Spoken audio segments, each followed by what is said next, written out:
The people ask me, are we going to have a recession? And my answer is we might be in a recession right now and not even know it. We could be facing a global recession, including China, but just focusing on the U.S. Because that's the Fed's sort of territory. So Powell saying, the economy's great is nonsense.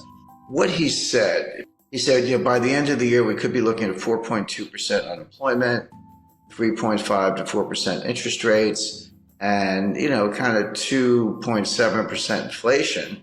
Like, wait a second, inflation is 8.6 today.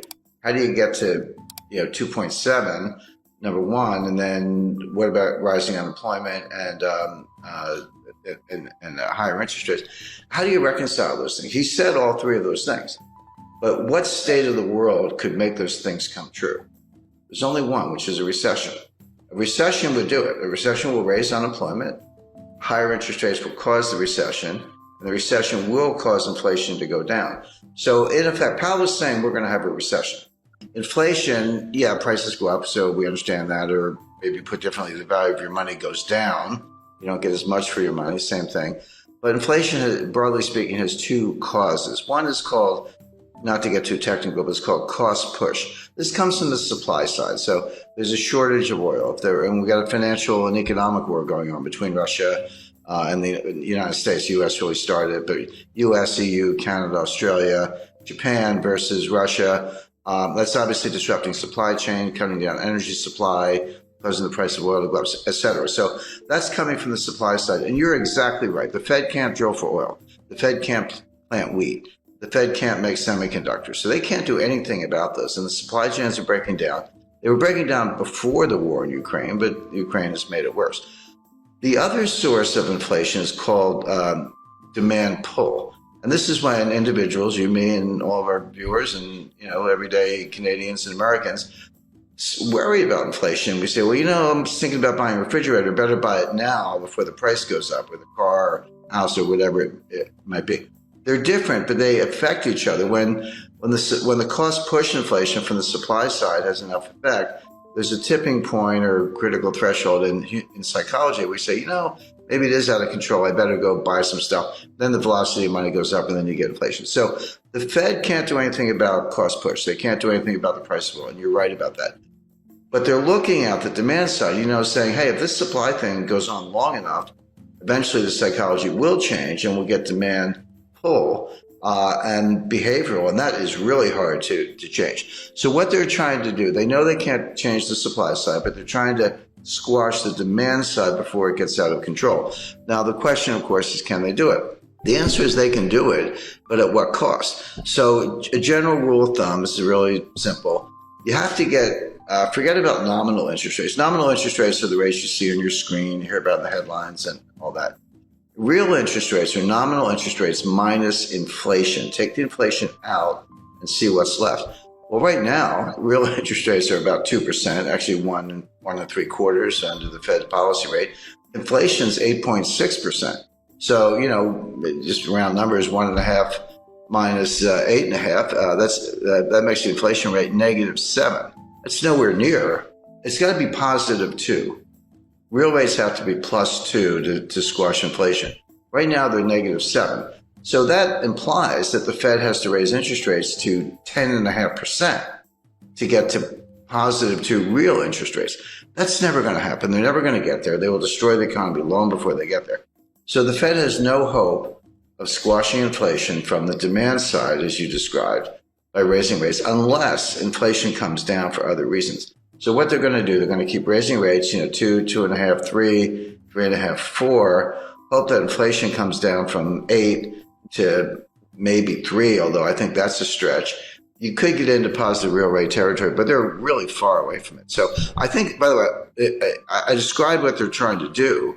I should make it clear they're going to fail. The only way inflation comes down, the way we're talking about, is if they trash the economy, a severe recession. If that happens, you say, well, do people still need to put gas in their cars?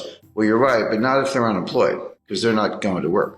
There's a lot here that's just for show. It sounds good on TV, but there's a lot less here than meets the eye. But the point is, this is not over anytime soon. Even if it were, when you break supply chains, you can't just put them back together. It's like breaking a vase. in 1,000 pieces. And you got to go buy a new vase. It's going to take years to undo this damage. So I spoke to the individual who was probably the single individual most responsible for building the modern supply chain. It was 30 years from 1989 to 2019. It was head of one of the largest companies in the world, and this is what they did, among other things. And he said, Jim, you have to understand, it took us 30 years to build it.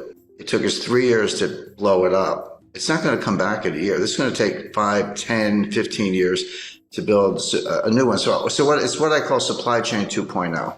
Well, buying a refrigerator is a good idea. Buying a freezer might be a better idea. We're looking for food shortages by the fall. Now, when I say food shortages, in Africa and Middle East, this will mean mass starvation. You may see the greatest humanitarian crisis in history because they literally can't get the food. Everyone's like, well, gee, you can't get Ukrainian wheat. What's the big deal? Buy it from somewhere else. There is nowhere else. Canada and the United States grow an enormous amount of wheat, but we use most of it internally, and we feed, because it's not for humans, by the way. We feed our animals. This is how you feed cows, pigs. This is how you get beef and pork. This is an example of the supply chain, how it filters all the way through. So you would expect higher prices to persist. You would expect food shortages. Buying a freezer is not a bad idea. The future supply chain is going to be it goes by different names. Janet Yellen calls it friendshoring. Macron calls it constellation. I call it a college of nations. But basically, we'll have supply chains and trade, but it'll be sort of members only. So US, Canada, Australia, Europe, others, Japan, will be invited to join, but not China. Russia is going to be in the waiting room for a while. We should be better allies of Russia, but the Democrats in the United States have pretty much made that impossible, at least for the short run. And then there'll be other countries that are kind of neutral in that scheme, Brazil, India, and others. But the point is, you'll still have trade and you'll have supply chains, but it'll be kind of friendly countries, members only, and exclude China. So that decoupling is going to go ahead. The Chinese seem to be not only fine with it, but they're actually leading the way. Semiconductor manufacturing is moving back to the United States. The 20 billion of new semiconductor plants from Intel. And why is Taiwan Semiconductor spending over $5 billion to build new semiconductor fabrication plants in the United States? Well, obviously because they're worried about China. We're reshuffling the deck, but none of this stuff is easy. Semiconductor plants take 5 years to build. A new refinery, forget it. That's like 7 to 10 years. We haven't had one in the United States since 1977. So it's going to take a while to do all this. Well, we can do it. So if I say we're definitely going to have inflation, you would know what to do. You buy gold, hard assets, land, silver, treasury notes, government bonds, etc. If I said we're definitely going to have deflation, you would also know what to do. You would reduce leverage. You would have more cash, and there are other assets you could go into. The problem is we could have both. There's no question we have inflation right now. It's front and center. But if the Fed squashes it and causes a recession or worse, you could flip to deflation very quickly. So this is going to sound like an obvious statement. What you want is diversification. Sounds obvious, but most people don't know what diversification is. I see people, I've got 50 stocks in 10 different sectors. I'm highly diversified. I'm like, no, you're not. You have one asset class called stocks. Real diversification, have a slice of stocks, gold, real estate, cash. Agriculture is a good investment. Energy, forget the Green New Scam. That's a joke. Oil and natural gas are going to be around for a long time.